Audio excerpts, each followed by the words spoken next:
مثل ما هو معروف بهالفترة عم نمر بأزمة كتير كبيرة اقتصادية ومعيشية على كل الشعوب وعلى الشعب الكردي المتواجد بلبنان خاصة.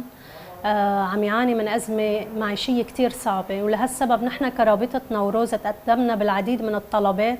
لتقديم يد العون للجالية الكردية المتواجدة بلبنان، وخاصة الجايين من روجافا نتيجة الأوضاع اللي كانت سائدة هناك. وتلبى بعض الطلبات بتقديم سلات غذائية للعديد من العائلات الكردية المحتاجة، ونحن كرابطة عم نقوم بتوزيع هودي الحصص الغذائية على العائلات الأكثر ضرر واللي أكثر بحاجة أكثر من غيرها لهودي المساعدات، وعلى أمل أنه يتم تلبية بعض طلبات تانية لحتى نشمل أكبر عدد ممكن من العائلات المحتاجة. ونحن